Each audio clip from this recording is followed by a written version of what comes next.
এখানে বড় সাপ বেড়েছে গো, বিড়বিড় করে বুধাই। হাতে তার একটা কাগজের কাপ, কাপে চায়ের সর পড়ে গিয়েছে। বুধাইয়ের কোন দিকে যে মন বুঝতে পারে না শ্যামলী। স্বামীর দড়ি পাকানো চেহারার দিকে তাকিয়ে থাকে সে। ধরতে চেষ্টা করে এরপরে কোন মুখে গড়াবে বুধাইয়ের কথা। এত সাপ কি ভালো? এত বিষের ওষুধ কোথায়? বকেই চলেছে বুধাই। খড় রোদ সামনে উঁচু টিলার শরীর বেয়ে সবুজ জমির উপরে নেমে এসেছে অনেকক্ষণ আগে। রাজ্যের এই প্রান্তিক এলাকায় গরমে খুব দাপট, পাশেই ঝাড়খণ্ড, তাই গ্রীষ্ম এখানে তীব্র ও শুকনো। ছোট শহরটিও ধুলোয় জেরবার বরাবর। মূল রাস্তাটি কতটুকুই বা চওড়া, মুখোমুখি দুটি গাড়ি এলে যানজট লেগে যায়। গলি ঘুঞ্জি তো কহতব্য নয়, তারই কোনোটিতে ঢুকে পড়ে চোখ তুললে সামনে আচমকা দেখা দেয় খাড়া টিলা, একেবারে ন্যাড়া। তাও তাতে সকাল থেকে মেয়ে পুরুষদের উঠতে দেখা যায়। পাথরে খাঁজে খাঁজে পা রেখে উঠতে উঠতে তারা একটি পথও তৈরি করে ফেলেছে, যেন তারা পাথর ভেঙে নিয়ে আসে।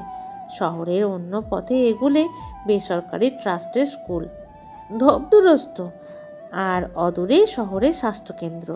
তারই হাতার মধ্যে এক পাশে ছায়ায় বসে আছে বুধাই ও শ্যামলী। বুধাইয়ের জীবন যেন তরঙ্গের মতো। এক সময়ে জন্মজোর হিসেবে কাজ শুরু করেছিল সে, তারপরে একদিন বাড়ি থেকে পালিয়ে যায়। বেশ কয়েক বছর পরে ফিরে আসে শহরে। এসেই বলতে থাকে সে নাকি কোনো ওঝার কাছ থেকে মন্ত্র শিখে এসেছে, সব সাপই এখন তার বশে। তা এক সময়ে সাপ ধরেও দেখিয়েছে বুধাই, তবে সে সাপ খুব বিষধর কিছু নয়, এমনিতেই বোড়া সাপ রাজ্যের সর্বত্র। তবে গোখরো বা কেউটের মতো তীব্র বিষধর সাপ এখানে এতদিন চট করে মিলত না, ইদানিং কিঞ্চিত বেড়েছে। বুধাইয়ের কিন্তু সাপুরে হিসেবে নামডাক খারাপ নয়।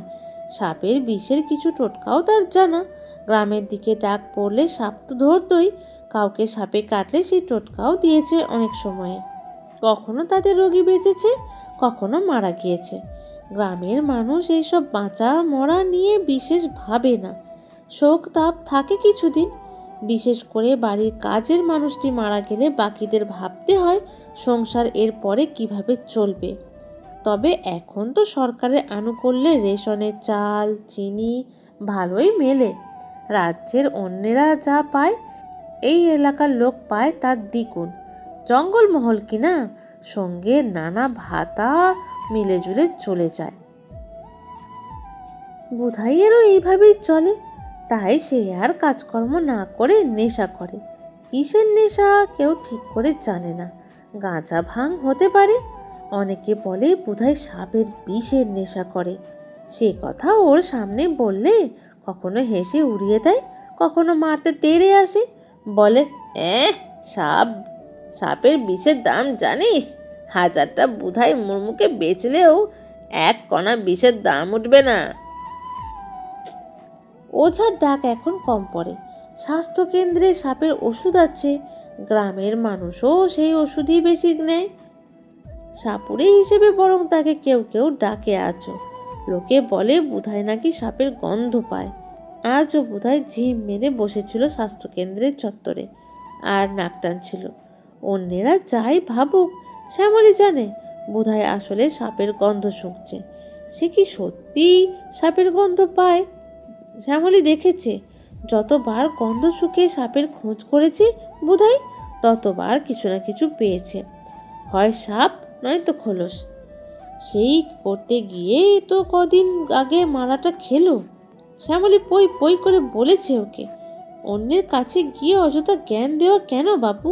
বোধহয় সেই কথা শুনলে তো। এই শহর থেকে বেরিয়ে বাঘমুন্ডির ধার ঘেঁষে যে রাস্তাটা অযোধ্যা পাহাড়ে উঠেছে, তার গোড়ায় একটা ইকো ট্যুরিজম রিসর্ট তৈরি হচ্ছে। এলাকার বাকি সবার মতোই বোধহয় জানে এসব নামেই ইকো ফ্রেন্ডলি বা পরিবেশ বান্ধব পর্যটন, কাজে তার ধারে কাছেও নয়। এখানে হচ্ছেও তাই। শালি জমিকে বাস্তু করা হয়েছে, তারপরে কয়েক বিঘা জমির জংলা এলাকা সাফ করা হয়েছে। জমির ধারে একটা চৌকিদার ঘর ছিল, ভাঙা পড়েছে। তারপর থেকে সেখানে গোখরোর উৎপাত বেড়েছে। সাপ একটা নাকি একাধিক কেউ বলতে পারে না। বন দফতরকে খবর দেওয়া হয়েছিল, কিন্তু তাদের 18 মাসে বছর। নিজের উৎসাহেই একদিন জায়গাটা ঘুরে দেখতে গিয়েছিল বুধাই।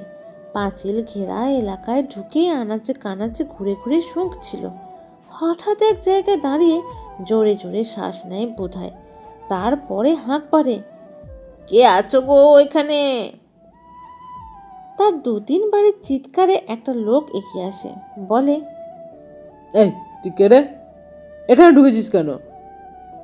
লোকটার প্রশ্নের জবাব দেয় না বুধাই, বরং বলে, এখানে সাপ আছে গো, বড় সাপ, বিষধর, বাচ্চাও থাকতে পারে, সাবধানে থেকো গো। সাপ আছে? তোকে কে বললো? আমি সাপের গন্ধ পাই। খুব জোরে হেসে উঠল লোকটা। তারপরে চেঁচিয়ে সঙ্গীতের ডাকলো, দেখ রে এই পাগলা কি বলে। কয়েকজন বেরিয়ে এলো এদিক ওদিক থেকে। তাদেরই একজন বলে, আরে এই লোকটা তো শহরে বস্তিতে থাকে, ওঝা বলে নিজেকে, সাপ ধরে বলে শুনেছি। সত্যি ধরে নাকি? দেখতে তো পাক্কা নেশাখোরের মতো।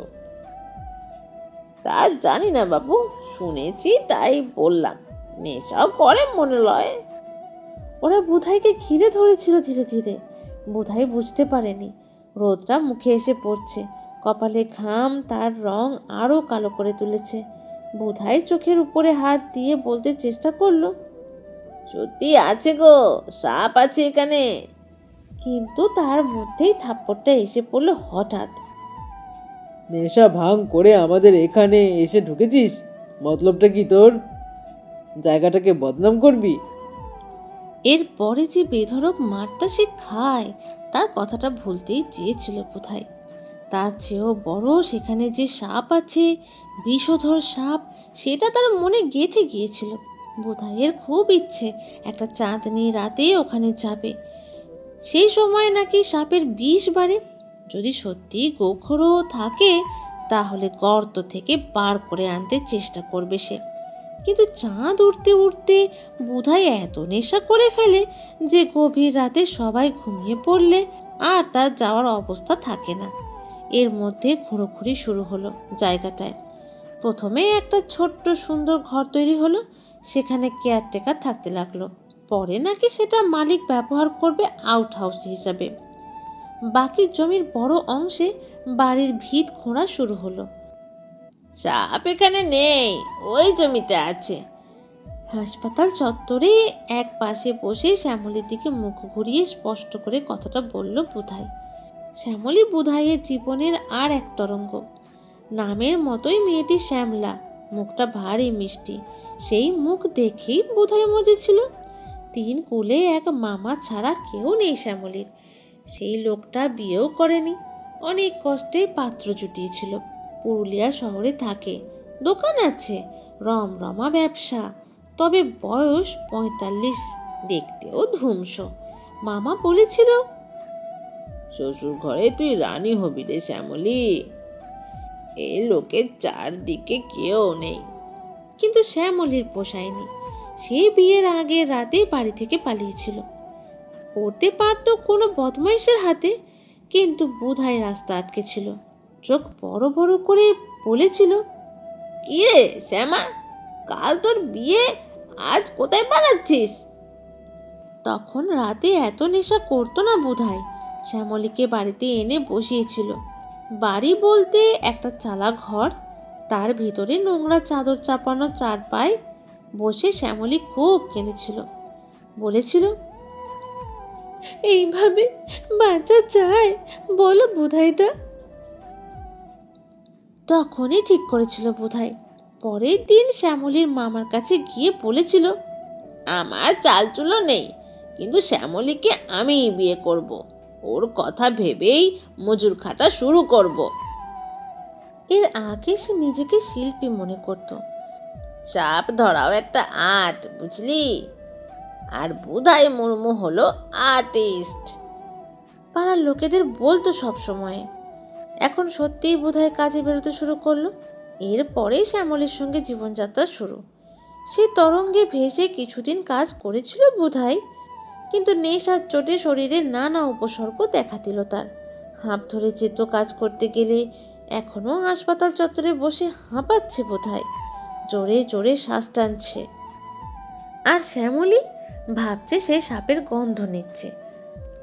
বোধহয় এখন নেশায় দিনমান পড়ে থাকা বোধহয় জোরে জোরে শ্বাস নিতে নিতেই বলছে, অবস্থা ভালো না গো, সাপ বড্ড বেড়েছে। এত জঙ্গল কাটলে বাস্তু সাপ যাবে কোথায় গো? তবু বাড়িটা উঠতে শুরু করলো ইকো ট্যুরিজম রিসর্টে। বোধাইয়ের অনেক সাবধান বাণীতেও কিছুই হয়নি। একদিন তার কাছে এলো স্থানীয় শাসক নেতা মন্টু মাহাতো। প্রথমে মোলায়েম করে বলল, বোধাই কেমন আছিস? ওষুধ খাচ্ছিস তো ঠিক মতো? বোধাইয়ের তখন খুব হাঁপানির টান, গরম ঠান্ডায় সর্দি গরমি হয়েছে। বুক ধরে বসে পড়ে কাঁচতে কাঁচতে, হাত তুলে বলল, ওষুধে তো কাজ হচ্ছে না, তবু খাচ্ছি রোজই। জোরে জোরে শ্বাস টানতে লাগলো। তারপরে মন্টু কাছে এসে বলল, তুই নাকি সাপের গন্ধ পাস? এই যে জোরে শ্বাস নিস, তাতে সাপের ঘ্রাণ ধরা পড়ে? বোধহয় মুখ তুলে মাথা নাড়ল। মন্টু জিজ্ঞেস করলো, ইকো ট্যুরিজম রিসর্টেও গন্ধ পেয়েছিলি? বোধহয় সাবধান হওয়া উচিত ছিল, কিন্তু বোকা মানুষ আর এত বুঝবে কি করে? সে মাথা নেড়ে কাঁচতে কাঁচতে বলল, মন্টু দাদা, ওখানে সাপ আছে গো, গোখরো সাপ। জঙ্গল কেটেছে, সাপ বার হয়ে আসবে গো। শেষ করতে পারলো না কথাটা। প্রথমেই একটা থাপ্পড় এসে পড়লো কানপাট্টাতে। তারপরে জামাটা খামচে ধরে কাছে টেনে নিয়ে হিস হিসিয়ে মন্টু বলল, এই কথা যেন আর না শুনি, মনে থাকে যেন। জামা ছেড়ে ফের সুর পাল্টে ফেললো মন্টু। নরম গলায় বলল, রিসর্টের উদ্বোধন হবে, সভাধিপতি থাকবেন, মান্যিগণ্যিরা থাকবেন। সেই সময় কি এসব কথা বলা ঠিক রে? সেই দিনটায় প্রবল কলরব, রিসর্ট ঘিরে আলো দিয়ে সাজানো হয়েছে চারপাশ। পিছনে অযোধ্যা পাহাড়, সবুজ তার রং। সে পাহাড় সন্ধ্যার অন্ধকারে কালো হয়ে আসে ঠিকই, আর তাতেই যেন আলোকসজ্জা রিসর্টে জেল্লা আরও বেড়েছে। অনেক দূর থেকে দেখা যাচ্ছে রসনাই, আকাশে তারা ছড়িয়ে আছে। নক্ষত্র বিধিও যেন যোগ দিয়েছে এই উৎসবে।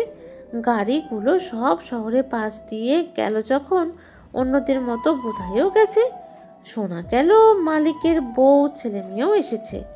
একটা 7-8 বছরের বাচ্চা গাড়ির মাথা খুলে দাঁড়িয়েছিল আর চেঁচিয়ে মাকে ইংরেজিতে কী সব বলছিল। বোধাই দেখছে আর ভাবছে, তার তো এমন একটা বাচ্চা থাকতে পারতো, তার আর শ্যামলীর ভালোবাসার চিহ্ন। কিন্তু কাঁচতে কাঁচতে এই অবেলায় দম ফুরিয়ে যায়।